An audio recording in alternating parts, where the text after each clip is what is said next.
नमस्कार, मैं हिमांशु मिश्रा और आप देख रहे हैं द इनसाइड स्टोरी। तो दीदी यानी कि ममता बनर्जी, बंगाल के मुख्यमंत्री, उनकी एक धाकड़ सांसद इन दिनों बड़ी चर्चाओं में है। नाम है महुआ मोइत्रा। आपने कई बार सुना होगा कि संसद में उन्होंने जबरदस्त भाषण दिया, लेकिन इस भाषण को लेकर ही सवाल खड़े किए गए हैं। भारतीय जनता पार्टी के एक सांसद हैं, वो भी काफी धाकड़ है, निशिकांत दुबे। उन्होंने यह आरोप लगाया है कि एक उद्योगपति से पैसे लेकर उन्होंने अडानी के खिलाफ खूब सारे सवाल संसद के अंदर खड़े किए। इसको लेकर जांच चल रही है। हालांकि वो जो उद्योगपति हैं, उन्होंने ये कबूला है कि हाँ, हमने पैसे दिए हैं, लेकिन तृणमूल कांग्रेस की जो धाकड़ सांसद हैं, ये कह रही हैं कि बंदूक की नोक पर उनसे ये सब बातें कहलवाई जा रही हैं। क्या चल रहा है इस पूरे मामले में, क्या है आखिरकार इनसाइड स्टोरी, जानने की कोशिश करेंगे। डॉक्टर संजीव त्रिवेदी जी बहिष्कार हमारे साथ। संजीव जी, कहानी तो मैंने खैर ज्यादा बता ही दी, पीछे क्या चल रहा है? क्या फंस गई हैं महुआ मोइत्रा? ममता बनर्जी, अभी तक कोई बयान उनका क्यों नहीं सामने आया है? इतनी बड़ी वो सांसद है, उनकी पार्टी की पक्ष रखती हैं, ना पार्टी की तरफ से कोई दूसरे नेता ने बोला है कुछ, सब खामोश है। संसद में जो मेंबर ऑफ पार्लियामेंट होते हैं, सांसद होते हैं, तो उन्हें प्रश्न पूछने का अधिकार होता है, और ये एक ऐसा अधिकार है जो सिर्फ और सिर्फ सांसदों को ही इस देश में प्राप्त है कि वो संसद के पटल पर खड़े होकर के गवर्नमेंट से सीधे सवाल करें, और गवर्नमेंट ऑब्लाइज्ड होती है उसका जवाब देने के लिए। जवाब देना ही पड़ेगा, बचने का कोई ऑप्शन नहीं है। आप जनसभा में कोई सवाल कर लें, बाहर टेलीविजन जर्नलिस्ट के माइक पर कोई सवाल कर दें, अखबारों में कोई सवाल कर दें, जी नहीं, उसका कोई ऑब्लिगेशन नहीं है। सरकार जवाब नहीं दे सकती है, दे सकती है, लेकिन अगर संसद के पटल पर देश की सबसे बड़ी पंचायत खड़े होकर के सांसद कोई सवाल करते हैं तो उसका जवाब आपको देना पड़ेगा। और कई दफे उन सवालों में उलझती हुई सरकारें फंस गई हैं। बड़े मारक तरीके से प्रश्न पूछे जाते हैं, उन प्रश्नों के जवाब रिटन तौर पर पूछने वाले को पहले भिजवा दिए जाते हैं, और फिर जिस दिन प्रश्न का नंबर आता है उस दिन सप्लीमेंट्री क्वेश्चन यानी कि अनुपूरक सवाल भी पूछने का मौका मिलता है। यानी कि सवाल पर सवाल, सवाल उत्तर फिर सवाल, फिर उत्तर फिर सवाल, एक तरह की डिबेट। हाँ, मंत्री खड़े होते हैं और उनको हर सवाल का जवाब देना है। ये बहुत बड़ी प्रिविलेज है। आप किसी भी मंत्रालय के किसी भी मंत्री से कोई भी प्रश्न पूछ सकते हैं, और ये बड़ा ही एक पावन अधिकार है जिसका बड़ा ही पवित्रता के साथ इस्तेमाल हर सांसद करते हैं। एक वाकया आया 2005 में। 11 सांसदों पर यह आरोप लगा एक स्टिंग ऑपरेशन के जरिए कि उन्होंने पैसे लेकर सवाल किए। अब मान लीजिए कि कोई पॉलिसी है सरकार की, आप एक इंडस्ट्रियलिस्ट हैं, उस पॉलिसी के बारे में आप जानना चाहते हैं, मेरे से आपने संपर्क किया और मैंने वो प्रश्न किया। वो प्रश्न मैंने किया एक सांसद के तौर पर उसकी जानकारी जो मैंने हासिल की वो आपके प्राइवेट कंजम्पशन के लिए था। आप देख रहे हैं, उस पॉलिसी के बारे में आपको पता लग गया, और फिर आपने उसी के हिसाब से अपनी नीतियां गढ़ ली। आप केवल ये पता कर ले, मान लीजिए एक मैं उदाहरण देता हूं कि किन किन इलाकों में एयरपोर्ट बनना है, अगर एक प्रश्न किया गया। इस तरह के प्रश्न होते हैं, कब तक बनना है, दूसरा प्रश्न है ना, पहले चरण में किन किन को जगह दी जाएगी। अगर मान लीजिए कि कोई फला फला जगह के बारे में बता देती है सरकार, और आप एज ए इंडस्ट्रियलिस्ट उन्हीं सब जगहों पर जाके जमीनें खरीद लेते हैं, और कल को फिर नीतियां पास होती हैं, वहां एयरपोर्ट बनने का उपक्रम शुरू होता है, और फिर जमीनें किससे खरीदी जाएंगी, और उस वक्त तक जो है आप रेट बढ़ा देंगे। आपने औने पौने दाम में लिया, तो प्रश्न जो पूछा जाता है वो कितना कितना फायदे का भी सौदा हो सकता है, जो हजारों की जमीन करोड़ों में बिकने लग जाती है। बिल्कुल। उन किसानों को तो पता नहीं है कि संसद में क्या हुआ। तो इसीलिए प्रश्न पूछने के अधिकार को बड़ा सैक्रोसेंट माना जाता है। और बड़ी निगाहें होती हैं कि कौन सा सांसद किस तरह के प्रश्न कर रहा है। कोई ग्रामीण पृष्ठभूमि का सांसद अगर अचानक से देखा जाता है कि वो आरबीआई की नीतियों पर सवाल करने लगता है, तो लोग बड़ा भ्रिकुटी तान के देखते हैं कि इन साहब को क्या मतलब है, क्या मतलब है, ये सवाल क्यों कर रहे हैं। क्योंकि सवाल बनाने वाले उनके दफ्तर में कोई होता है, उसको संसद के पटल तक पहुंचाने वाला कोई होता है, उसका जो उत्तर आया उसको समझ करके सांसद महोदय को समझाने वाला कोई और होता है। क्योंकि सभी सांसद उतने एलिजिबल नहीं होते हैं जो पूरी तरह से समझ पाए। तो इसीलिए बड़ा सवाल जो है ना बड़ा महत्वपूर्ण है। सभी सवाल लगते भी नहीं है, उनका नंबर आता भी नहीं है, ड्रॉप लॉट से होता है। ऐसे में 2005 में जब ये आया, 11 सांसदों का मामला, एक स्टिंग ऑपरेशन में वो तमाम सांसद पैसे लेकर के सवाल करते हुए दिखाई गए। आपको ये प्रश्न करना है, ये पैसे हैं। उसका विजुअल था, वीडियो था, उन्होंने वही प्रश्न किया। और 2 टेलीविजन के रिपोर्टर कस्टमर बनकर के, इंडस्ट्रियलिस्ट बनकर के उनके पास पहुंचे थे और बड़े थोड़े थोड़े पैसे लेकर के उन्होंने वो सवाल किए, उत्तर उनको दे दिया। And that was cash for query scam. पहली बार संसद के सामने ये आया। और 2011 आते आते 11-12 आते आते, या यूं कह लीजिए उसके पहले ही 2-3 साल के भीतर ही उनकी सदस्यता चली गई। 11 के 11 सांसद, 10 सांसद लोकसभा से थे, 1 सांसद राज्यसभा से थे और हर पार्टी से थे। सवाल करने वाले ने ये किया था कि हर दल से चुना था उसने, ताकि शक ना हो। और उनकी सदस्यता चली गई। और उनके ऊपर प्रिवेंशन ऑफ करप्शन का केस लग गया, सो अलग, वो आज तक चल रहा है। वो लड़ रहे हैं भ्रष्टाचार निरोधक कानून के तहत। ऑर्डिनरी लोग हैं, अब तो वो चुने भी नहीं गए। और अब आ जाइए 2023 में, ठीक वही मामला घटित महुआ मित्रा के साथ हुआ।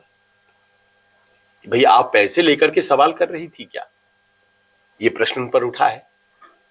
भाई आपने अपना लॉगिन आईडी कैसे, आप सोच भी सकते हैं, क्योंकि जो सर्वर होता है उसका लोकसभा, जैसे बाकियों में gmail.com होता है, उसमें लोकसभा.nic जो भी उनका होता है, वो लोकसभा का सर्वर होता है। उसमें बड़े गिने चुने लोगों का ही ईमेल आईडी होता है और उसका सीधा पार्लियामेंट से कनेक्शन होता है। पार्लियामेंट कोई चीज खबर के तौर पर उन तक पहुंचाना चाहती है, उसका इस्तेमाल करती है। पार्लियामेंट में सवाल उनको करना है, आजकल तो सब पेपरलेस हो रहा है, बिल्कुल, तो वहीं उसी आईडी का वो इस्तेमाल करके, उसका पासवर्ड सिर्फ उन्हें पता होता है या फिर एक आध बहुत ही विश्वसनीय, विश्वास पात्र जो उनके स्टाफ होते होंगे। तो ऐसे में इस मामले में एक पर्टिकुलर उद्योगपति अडानी के ऊपर सवाल खड़े करने के लिए उन्होंने दूसरे उद्योगपति दर्शन हीरानंदानी का इस्तेमाल किया। और वही दर्शन हीरानंदानी अब कह रहे हैं कि इन्होंने तो मुझे अपने ईमेल आईडी का यूजर नेम और पासवर्ड भी दे दिया था और मैं लिख करके भेज देता था। कल्पना आप करिए कि कोई और लिख करके सांसद के बिहाफ में वो सवाल भेज रहा है और उस पर सांसद महोदय वाहवाही कर रही है। ऐसा कैसे हो सकता है? वो तो अपने भाषणों के लिए जानी जाती थी। वो तो इन्होंने इतने फायर ब्रांड भाषण दिए कि कई बार तो वो चर्चा में रहे। तो ऐसा अगर हुआ है तो फिर सदस्यता संसद की उनकी जाने का खतरा बड़ा स्पष्ट है, क्योंकि दृष्टांत है, पहले भी ऐसा हो चुका है। और मुझे तो इस बात पर आश्चर्य हो रहा है कि तृणमूल कांग्रेस की तरफ से उनके समर्थन में एक लाइन भी अभी तक नहीं कहा गया है। इसका मतलब क्या है? इसका मतलब यह है कि उनकी सदस्यता जा रही है। मामला एथिक्स कमेटी के पास पहुंच गया है। एथिक्स कमेटी होता है वो जो सांसदों के आचरण को देखता है। अभी अपशब्द का इस्तेमाल किया था रमेश पिधुड़ी ने, वो मामला भी एथिक्स कमेटी के पास है। उनके आचरण को देखता है, एक सांसद के तौर पर जो उनका आचरण होगा उसको एथिक्स कमेटी ही देखता है।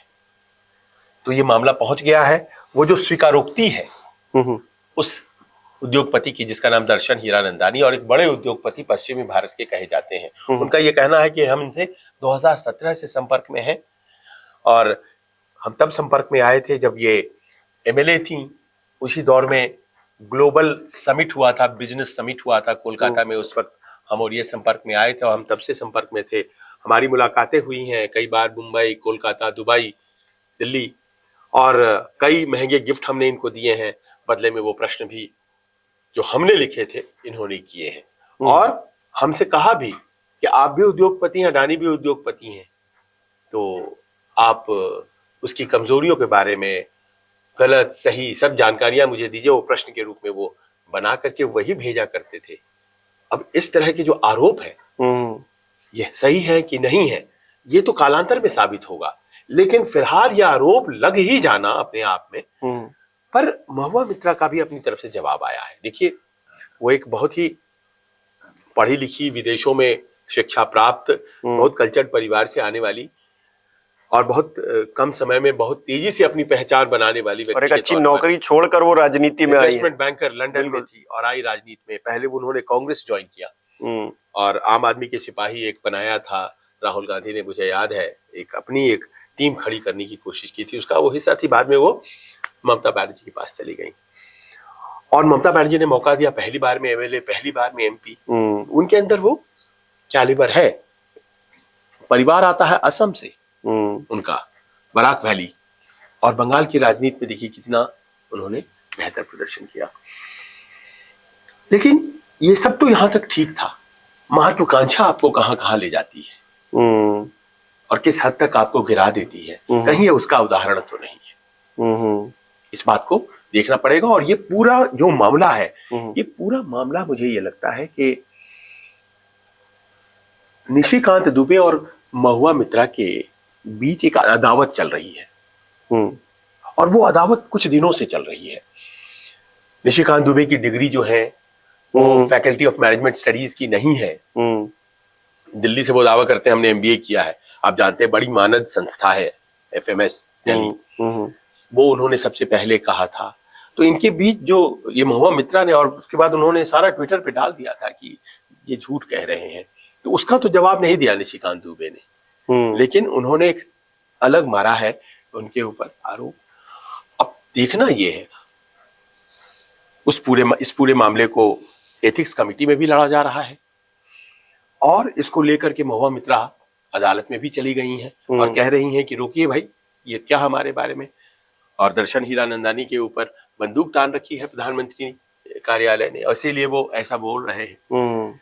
लेकिन देखिए, प्रश्न तो यही है कि अगर उन्होंने अपना यूजर नेम पासवर्ड शेयर किया तो जहां से वो कंप्यूटर एक्सेस किया गया, जहां से आईपी एड्रेस पता चल जाएगा, आईपी एड्रेस आ जाएगा। बिल्कुल। तो गलत क्या है और सही क्या है पता लग जाएगा। बिल्कुल। क्या उस तारीख में महुआ मोइत्रा उस जगह पे थी? अगर वो मान लीजिए मुंबई से एक्सेस किया गया तो ये तय करना बहुत आसान है कि महुआ मित्रा उस वक्त कहां थी। बिल्कुल, आजकल फोन की लोकेशन सब कुछ आ जाता है। और वो तो एक सांसद है ना, हमारा और आपका, हम जैसे सामान्य लोगों का भी लोकेशन जो है ये फोन बता देता है। बिल्कुल। तो उनका भी पता लग जाएगा। और अगर ये दावा किया गया है तो ये जो जानकारियां जो हम जैसे सामान्य लोगों के पास है कि आपका लोकेशन पता लग जाएगा, तो दावा सोच समझ करके ही किया गया होगा। तो ऐसे में मुझे तो लगता है कि बड़ी दिक्कत है। महुआ मोइत्रा एक ऐसे सांसद के रूप में सामने आई जो बेहतर कंट्रीब्यूट कर सकती थी संसद में, प्रश्न खड़े कर सकती हैं, उनके अंदर वो बोलने की क्षमता भगवान ने दी है और चीजों को परख करके उसे सामने रखने का, और ये काबिलियत बहुत बिरले लोगों को मिलती है, सबको नहीं मिलती है। उनका एक्सपोजर भी है, अर्थशास्त्र की समझ है उनके पास, लेकिन महत्वाकांक्षा लोगों को डुबा देती है। अब ये प्रश्न जो सामने आया है इसका बहुत माकूल मोटे तौर पर उत्तर वो नहीं दे पाई है। क्या पॉइंटेड सवाल है, क्या उन्होंने शेयर किया, हाँ या ना, इसका प्रश्न का जवाब दीजिए। वो कहती हैं कि अडानी के ऊपर मुझे चुप रहने करने के लिए इस तरह की बातें हो रही हैं। तो इधर उधर की ना बात कर, बता कि ये काफिला क्यों लुटा। मुझे रहजनों से गिला नहीं, तेरी रहबरी का सवाल है। आप बहुत जिम्मेदार आदमी हैं, लूटने वालों से गिला नहीं है, रखवालों से मुझे प्रश्न करना है। और अगर सांसद होकर के कोई ऐसा करेगा तो दिल तो टूटेगा। नहीं, बिल्कुल, वो सांसद ही आनी जानी तो लगी रहेगी, कोई आज सांसद है कल नहीं रहेगा, हम्म। और ये जो विश्वास है लोगों का सांसदों के प्रति, हम्म, इस पार्लियामेंट में सवाल खड़ा करा देंगे, लोग बोलते हैं ना, मैं सवाल करूंगा पार्लियामेंट के अंदर, उन्हें प्रिविलेज दिया गया है।